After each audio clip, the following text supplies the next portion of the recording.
Audio Jungle.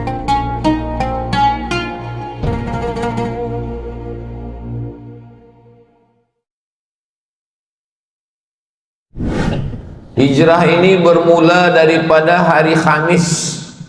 Hari Khamis itu berkumpullah semua pengetua-pengetua kabilah Arab di suatu rumah. Nama rumah itu Darun Nadwah. Dar rumah, Nadwah tempat berkumpul. Di Darun Nadwah ini mereka semuanya berkumpul. Dan yang mereka bahaskan adalah bagaimana cara membunuh Nabi Muhammad sallallahu alaihi wasallam. Pengetua mereka ketika itu adalah Abu Jahal. Abu ayah, Jahal bodoh. Abu Jahal ayah bodoh.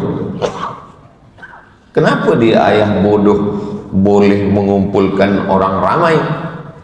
Lalu kemudian Abu Jahal ni bertanya kepada semua, macam mana cara kita supaya Muhammad sallallahu alaihi wasallam ini boleh kita bunuh, kita lenyapkan, kita hilangkan daripada kota Makkah Al-Mukarramah.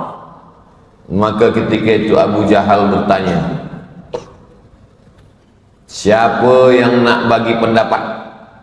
Lalu kemudian satu di antara mereka mengatakan, bagaimana kalau Muhammad sallallahu alaihi wasallam kita buang dia ke tempat yang jauh, selepas itu dia tiada boleh datang lagi ke kota Makkah Al-Mukarramah. Rupanya pendapat yang pertama ini dibantah, ditolak oleh pengetua suku yang lain. Kata mereka, Muhammad sallallahu alaihi wasallam dia ni bukan manusia macam biasa. Nanti bila kita buang dia di tempat yang jauh, kemudian di tempat jauh itu nanti dia punya pengikut, lalu kemudian dia balik lagi nanti ke kota Makkah dan mereka akan buat satu gerakan revolution, maka kita semua boleh mati. Berbahaya, danger, tak boleh kita lakukan. Maka pendapat yang pertama ini pun tertolak, tak jadi dibuang ke tempat yang jauh. Kemudian ada satu lagi bagi pendapat. Saya ada idea. Apa idea awak? Kita jangan buang dia tempat jauh. Kita buatkan saja satu peti, kita ikat dia, kita masukkan dia dalam peti, jangan bagi makan, jangan bagi minum. Dia kena panas terik matahari, kita letakkan di samping Kaabah, dia mati. Rupa-rupanya pendapat yang kedua ini pun juga ditolak. Sebab yang lain mengatakan, bila kita ikat dia, kita masuk dalam box, kita masukkan dalam peti, nanti pengikut-pengikut dia yang selama ini senyap, mereka semua akan bangkit dan akan membela Muhammad sallallahu alaihi wasallam. Berbahaya juga. Kita tak banyak. Nanti bila orang-orang Makkah yang selama ini suka kepada dia, khasnya fakir miskin, budak-budak hamba sahaya, nanti mereka semuanya akan bangkit menolong dia. Sebab mereka menengok pujaan hati mereka sedang teraniaya. Pendapat yang kedua ini pun ditolak juga. Lalu kemudian datang seorang lelaki tua. Lelaki tua ni, kata lelaki tua ni, saya ada idea. Macam mana? Kita kumpulkan pemuda-pemuda belia, lalu pemuda belia ini masuk ke dalam rumah Muhammad sallallahu alaihi wasallam. Malam-malam, tengah malam, pemuda ini masuk ke dalam rumah Muhammad sallallahu alaihi wasallam, lalu kemudian dia keluarkan pedang dia pancung kepala Muhammad sallallahu alaihi wasallam. Tak ada orang yang tahu. Rupanya pendapat yang ketiga ini pun tak boleh juga diterima. Sebab apa? Sebab bila nanti tertangkap, dicari tahu siapa yang membunuh dia, nanti akan terjadi perang besar. Sebab Muhammad sallallahu alaihi wasallam anak Abdullah, anak Abdul Muttalib, anak Hashim, anak Abdi Manaf, anak Qusay. Maka Bani Qusay, Bani Abdi Manaf, Bani Hashim akan mengamuk Bani Manaf, Bani Qusay, Bani Hashim adalah suku yang besar di kota Makkah. ini pun tak boleh kita lakukan. Kemudian selepas itu kata Abu Jahal, saya ada idea. Kalau yang membunuh satu orang, nanti yang dicari satu orang. Jadi bagaimana supaya kita tidak mencari dan dicari? Setiap suku ini kirim satu pemuda, dari suku ini kirim satu pemuda, dari kabilah ini kirim satu pemuda, semua kita mengirimkan pemuda belia, dan mereka semua masuk ke dalam rumah Muhammad sallallahu alaihi wasallam. Selepas itu semua pemuda ni mengeluarkan pedangnya dan membunuh satu kali cincang, satu kali tebas, maka matilah Muhammad sallallahu alaihi wasallam.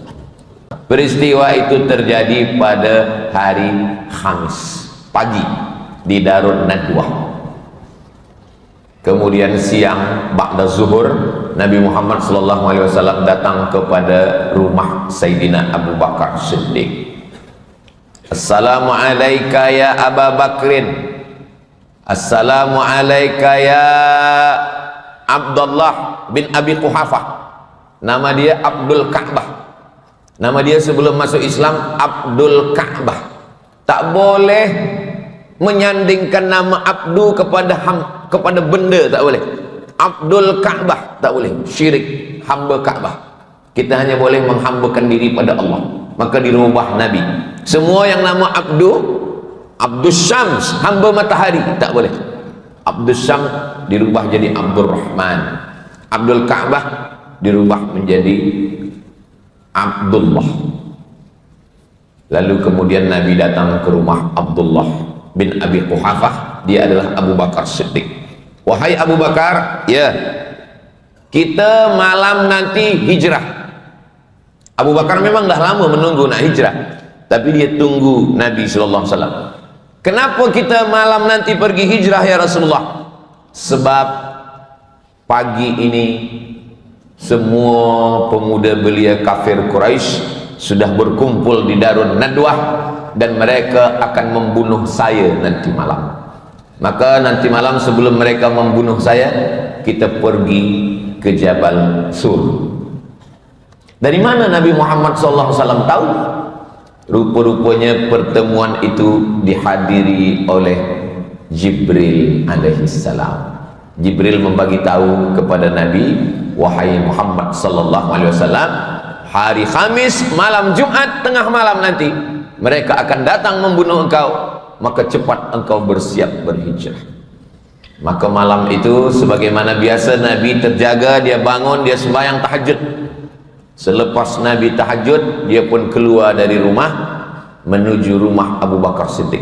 Ketika dia keluar dari rumah, itulah yang dibacakan dalam surah Yasin yang selalu kita baca. وَجَعَلْنَا مِنْ بَيْنِ أَيْدِيهِمْ سَدًّا وَمِنْ خَلْفِهِمْ سَدًّا فَأَغْشَيْنَاهُمْ فَهُمْ لَا يُبْصِرُونَ. وَجَعَلْنَا مِنْ بَيْنِ أَيْدِيهِمْ سَدًّا. Kami jadikan di hadapan mereka ada dinding yang tinggi, yang besar. Wa min khalfihim sadda, di belakang mereka juga ada. Wa ja'alna min baini aydihim sadda wa min khalfihim sadda fa aghshaynahum, kami tutupi mereka, fahum la yubsirun, mereka tak boleh menengok Muhammad sallallahu alaihi wasallam. Maka Nabi keluar dari rumahnya dan pemuda-pemuda belia itu tidak boleh menengok Nabi Muhammad sallallahu alaihi wasallam. Itulah mengapa setiap malam Jumat orang baca Yasin. Sebenarnya membaca Yasin ini bukan malam Jumat. Man qara'a Yasin fi lailatin, siapa yang baca Yasin tiap malam, malam Isnin, malam Selasa, malam Rabu, malam Khamis, malam Jumat, malam Sabtu, malam Ahad, tiap malam. Tapi bila kita baca malam Jumat, sebenarnya kita sedang mengingat hijrah, bukan setahun sekali. Jadi kalau ada orang mengatakan, apalah orang Islam ini, dia memperingati hijrah ini setahun sekali. Kami orang Islam ingat hijrah bukan setahun sekali. Tiap malam Jumat, tiap baca Yasin, kami ingat hijrah Nabi Muhammad sallallahu alaihi wasallam. Keluarlah Nabi. Selepas Nabi keluar, mereka masuk ke rumah Nabi Muhammad sallallahu alaihi wasallam. Mereka sudah siap ingin menebas kepala Nabi Muhammad sallallahu alaihi wasallam. mereka akan tebas kepala Nabi. Elok kita tengok dulu siapa yang ada di dalam ni. Manakala mereka tengok, rupa-rupanya yang ada di dalam adalah Sayyidina Ali karramallahu wajhah. Berapa umur Sayyidina Ali? Umur Nabi dengan Sayyidina Ali bezanya 30 tahun. Berapakah umur Nabi waktu hijrah? Nabi dapat wahyu umur 40. Nabi berdakwah di Mekah 13 tahun. 40, 13, 53. Bila umur Nabi 53 tahun dan masa hijrah itu adalah beza Nabi dengan Ali adalah 30 tahun. Nabi 53. Maknanya umur Sayyidina Ali dalam selimut di atas tempat tidur Nabi itu berumur 23 tahun. Pemuda belia. 23 tahun saya lebih kurang lah. Saya 48 tahun. Pemuda umur 23 tahun menggantikan Nabi. Dia buka, dia tanya, "Oh, engkau Ali?" "Ya." "Mana Muhammad sallallahu alaihi wasallam?" Kata Sayyidina Ali, "Saya tak tahu. Nabi Muhammad SAW suruh saya tidur sini." Apa pelajaran, hikmah yang boleh kita ambil dari peristiwa hijrah ini? Bahwa orang kafir musyrik Abu Jahal, mereka semuanya bermusyawarat. Walaupun dalam perbuatan maksiat, dalam perbuatan dosa, ingin membunuh Nabi, mereka tetap bermusyawarat. Jadi kalau ada orang sekarang mengurus masjid, pengurusi rumah yatim, sekolah Islam, tapi tidak ada musyawarat, maka sebenarnya Islam ini kekuatannya ada pada jamaah. Alaikum bil jamaah, iyyakum wal furqah. Jangan bersendirian. Man syadza syadza finnar. Siapa yang bersendirian, sendirian masuk neraka. Orang kafir musyrik kalau dia berjamaah dia kuat. Orang Islam kalau dia bersendirian dia lemah. Mereka masa itu berjamaah. Dan Nabi SAW jamaahnya lebih kuat. Sayyidina Ali diletakkan di atas tempat tidur, dan yang menemani dia di Jabal Sur adalah Sayyidina Abu Bakar Siddiq. Abu Bakar kawan, Sayyidina Ali saudara, ada hubungan nasab. Nabi Muhammad SAW anak Abdullah, Sayyidina Ali anak Abu Talib. Abdullah bin Abdul Muttalib, Abu Talib bin Abdul Muttalib, Hamzah bin Abdul Muttalib, Abbas bin Abdul Muttalib, Abu Lahab bin Abdul Muttalib. 5 yang selalu masyhur: Abu Talib, Abdullah, Hamzah, Abbas, Abu Lahab. Abu Lahab anak Abdul Muttalib. Tapi sebenarnya mereka adik-beradik ini 10 lelaki. Apa kata Abdul Muttalib? Bila saya punya anak 10 lelaki, satu daripada yang 10 ini saya akan sembelih, bersyukur pada Allah. Jangan buat macam ni. Ustaz Abdul Somad, saya ada nazar nih, bila anak saya 10 nanti saya sembelih satu. Tak boleh. Lepas itu ditebus dengan kambing, dengan unta. Makanya Nabi mengatakan, "Ana ibnu dzabihaini." Saya ni anak daripada 2 lelaki yang disembelih, hampir disembelih. Yang pertama Ismail alaihissalam, yang kedua Abdullah anak Abdul Muttalib. Apa pelajaran dari sini?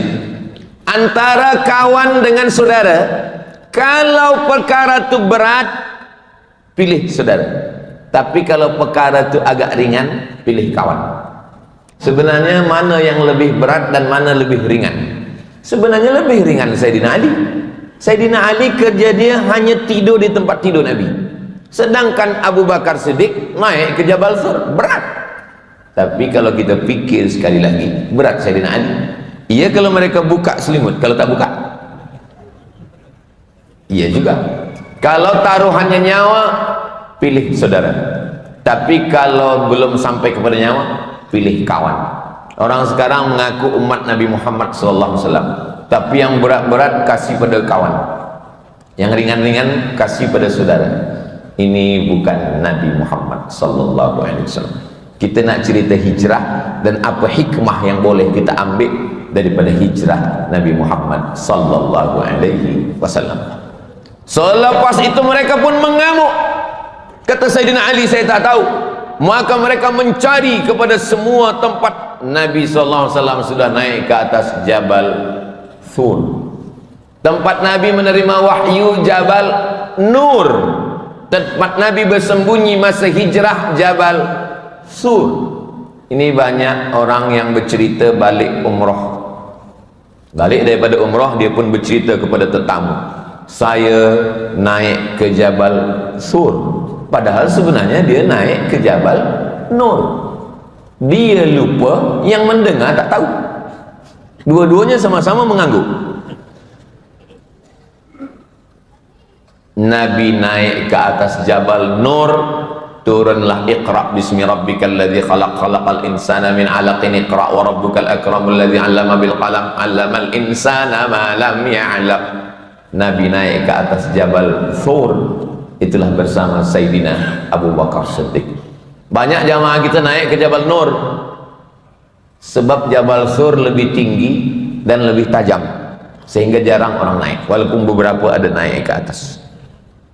Dulu banyak orang takut naik ke atas sebab bila sampai di atas dah ada polis. Kita nak sembahyang duha, kita nak berzikir, kita nak berdoa pun dilarang. Bid'ah, bid'ah, wa kullu bid'atin dhalalah, wa kullu dhalalatin nar.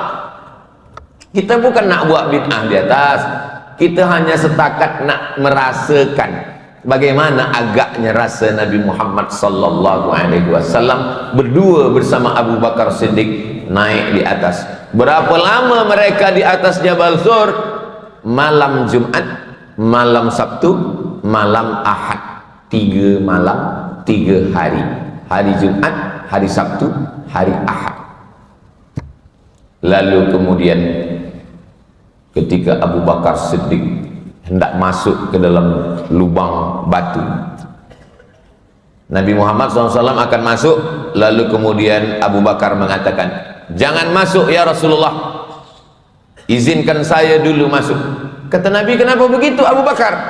Bila engkau yang masuk, di dalam ada binatang berbisa, di dalam ada singa harimau, dia akan menerkam engkau, dan bila engkau mati, maka risalah Islam tak sampai kepada umat. Bila saya yang masuk, saya mati, hanya anak dan istri saya saja yang berduka. Biarlah saya yang masuk ya Rasulullah. Abu Bakar Siddiq masuk ke dalam gelap. Dia rasa semua sudah aman, tidak ada yang mengganggu. Rupa-rupanya di dalam tu ada lubang. Di dinding lubang batu yang besar tu ada lubang kecil. Abu Bakar Siddiq takut ada apa-apa di lubang tu, dia duduk, dia sumbat lubang.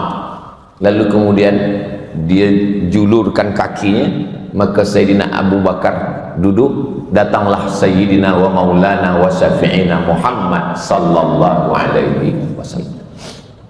Cuba agak kita bayangkan, kalaulah malam itu yang hijrah bukan Abu Bakar tapi Abdul Somad, agak-agaknya apalah kata dia ke Nabi.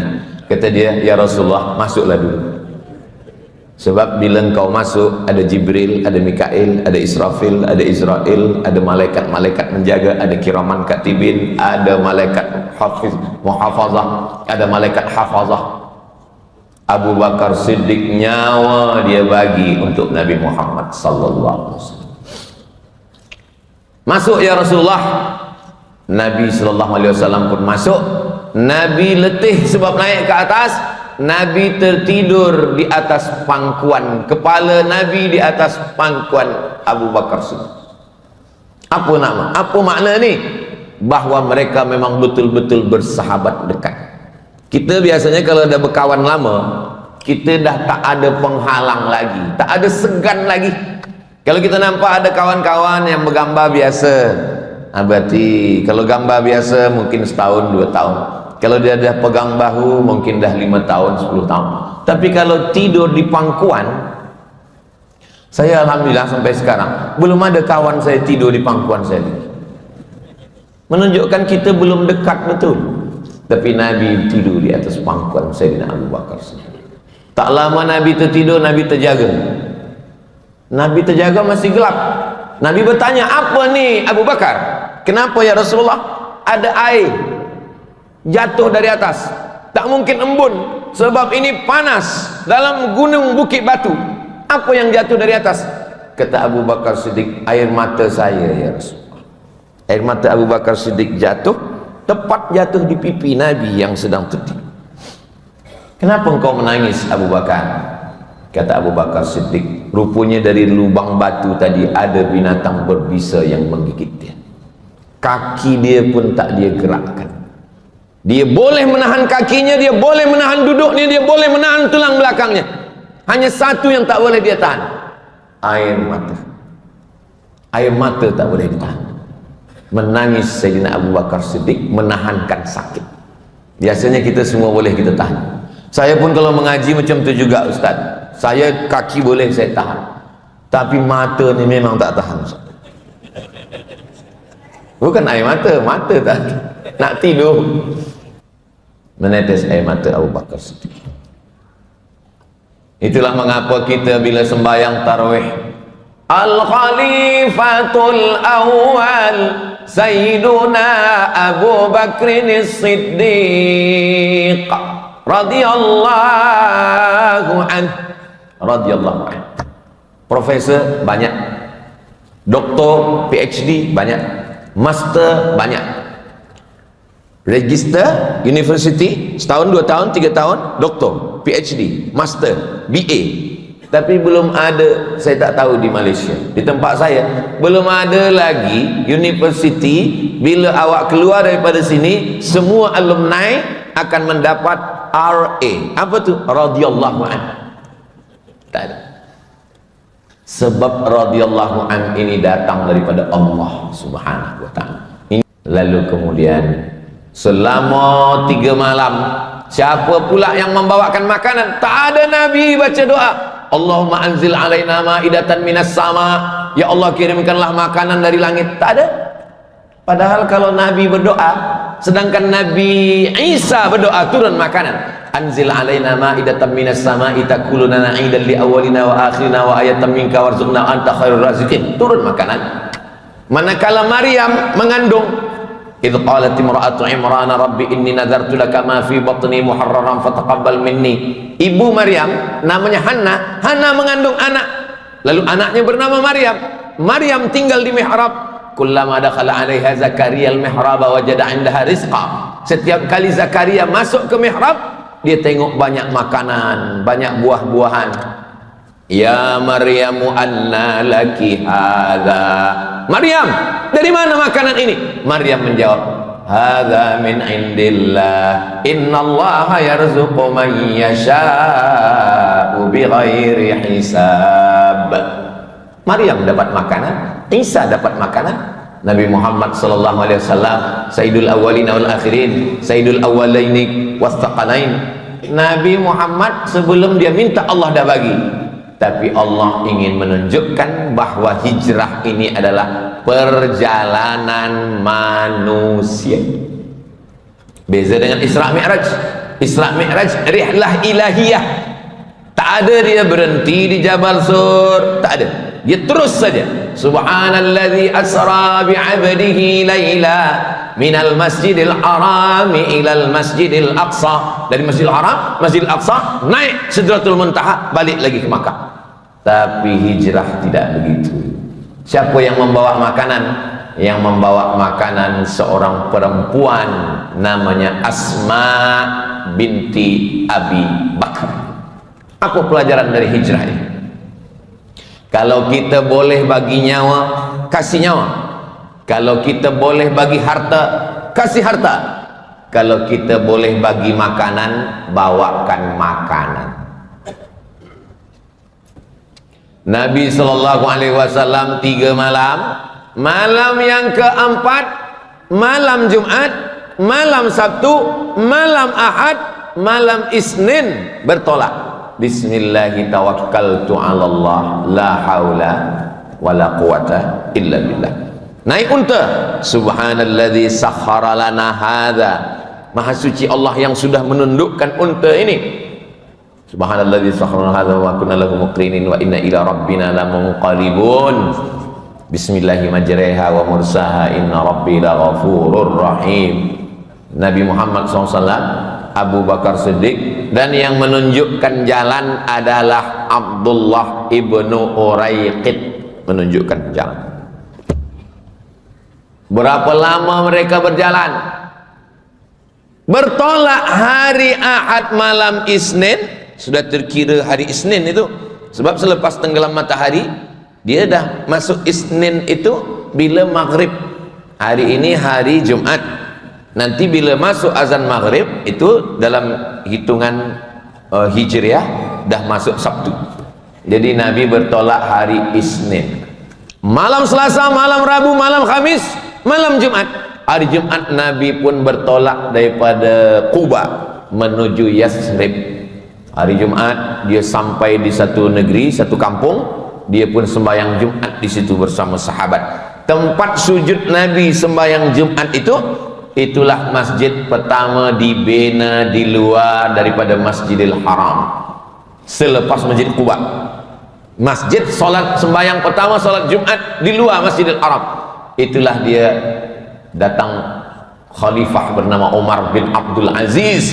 Umar bin Abdul Aziz 1 abad, 100 tahun selepas Nabi Muhammad SAW, dia mencari tempat-tempat sujud Nabi. Di mana Nabi pernah bersujud? Ini dulu Nabi pernah bersujud. Maka dibinalah situ namanya Masjid Al-Jumu'ah. Nanti bila kita dari Masjid Quba, kita pergi nak ke Masjid Nabawi, nanti kita lalu di Masjid Al-Jumu'ah. Tapi alhamdulillah, saya beberapa kali membawa jamaah umrah. Belum pernah jamaah umrah itu bertanya, Ustaz Somad, di mana Masjid Al-Jumu'ah? Belum pernah. Biasa yang mereka tanya, di mana belanja murah? Belanja tak salah, sebab kita memanglah membagi hadiah tahadu tahabu. Kalau kamu berbagi hadiah, kamu akan kasih sayang. Tapi berangkat umrah bukan setakat ibadah, tapi juga ada sejarah, ada sirah bahwa Nabi SAW, kenapa Nabi tak sembahyang di Masjid Quba? Kenapa dia bertolak dari pagi? Sebab dia ingin ada tempat yang baru. Di setiap tempat itu ada barakah. Kalau dia sembahyang di Masjid Quba, takkan ada Masjid Al-Jumu'ah. Dia tetap berjalan pagi dari Quba sampai di tempat itu dia pun solat. Nanti bila nak nengok gambar, tulis saja di Google Masjid Al-Jumu'ah. Nanti nampak masjid yang dibina oleh Umar bin Abdul Aziz. Nabi berdoa minta hujan. Aghithna, aghithna, aghithna. Tolong kami turunkan air hujan ya Allah. Datang awan. Datang awan, Nabi salat. Tempat Nabi sembahyang minta hujan istisqa, turun awan, dibina juga masjid oleh Umar bin Abdul Aziz, namanya Masjid Al-Ghamamah. Ghamamah kalau kita menghadap ke kiblat, sebelah kiri dari Masjid Nabawi. Ini Masjid Nabawi, dia sebelah kanan. Ada Masjid Abu Bakar, ada Masjid Sayyidina Ali, ada Masjid Al-Ghamamah. Masjid ini yang membina-bina masjid kecil-kecil ini semua Umar bin Abdul Aziz. Kalau tak ada Umar bin Abdul Aziz, orang pun dah lupa di mana tempatnya. Tapi banyak tempat sejarah hilang. Alhamdulillah, dihadirkan Allah seorang khalifah yang adil, sampai-sampai dia disebut sebagai khulafa ar-rasyidin yang kelima. Sayyidina Abu Bakr Siddiq wa Umar wa Uthman wa Ali wa Umar bin Abdul Aziz. Umar bin Abdul Aziz. Lalu kemudian Nabi pun sampai ke Yathrib. Namanya Yathrib. Yathrib, apa arti Yathrib? Yathrib tempat tanah banyak penyakit. Yathrib tempat tanah banyak binatang berbisa. Yathrib tempat banyak yang tak elok. Dirubah Nabi menjadi Al-Madinah Al-Munawwarah. Ini Masjid Tengku Besar Terengganu, nama kawasan ni Kubang Ikan. Belum nampak ikannya lagi. Namanya elok, Kubang Ikan, tempat ikan berkubang. Maknanya banyak ikan lah. Banyak ikan, elok, tak perlu diganti dengan nama yang baru. Tapi tempat ini nama tak elok, nama buruk. Orang-orang Arab dulu banyak buat nama-nama yang tak elok. Siapa nama dia? Harb. Harb artinya perang. Nabi bukan hanya merubah nama tempat, nama orang pun banyak dirubah. Ada namanya Harb. Kata Nabi, jangan bagi nama Harb. Nama dia siapa? Salam. Salam artinya peace, damai, keselamatan. Siapa nama dia? Murrah. Murrah artinya pahit. Nengok muka dia pahit. Kasih nama yang elok-elok. Siapa nama dia? Abdus Syams, hamba matahari. Mana boleh menghambakan diri pada matahari? Syirik. Dirubah Nabi nama dia Abdurrahman. Rupa-rupanya dia selalu membawa kucing. Dipanggil Nabi, ya Abahir Abu Hurairah. Selalu bawa kucing, bapak kucing. Selalu bawa ayam, pak ayam. Selalu bawa anjing. Nauzubillah. Nabi tidak hanya merubah nama tempat. Yathrib dirubah menjadi Al-Madinah Al-Munawwarah. Madinah, kota Al-Munawwarah yang terang benderang dengan cahaya Islam. Jadi dengan hijrah ini kita betul-betul hijrah. 1446 banyak silap, salah, dosa. Maka 1447 hari yang pertama, hari Jumat, maka kita berjumpa dengan bulan yang mulia, bulan Muharram, berjumpa dengan tahun yang mulia, berjumpa dengan waktu yang mulia, hari mulia hari Jumat, dan saat yang mulia selepas asar hari Jumat sampailah tenggelam matahari. Berdoa kepada yang baik-baik. Mudah-mudahan 1447 ini dibagi Allah lebih baik daripada tahun yang lampau. Kita lebih istiqamah, lebih bahagia, lebih baik, lebih taat kepada Allah, berpindah daripada maksiat kepada taat, berpindah daripada bakhil kepada dermawan, berpindah daripada lupa kepada zikir. Itulah makna daripada hijrah Nabi Muhammad sallallahu alaihi wasallam.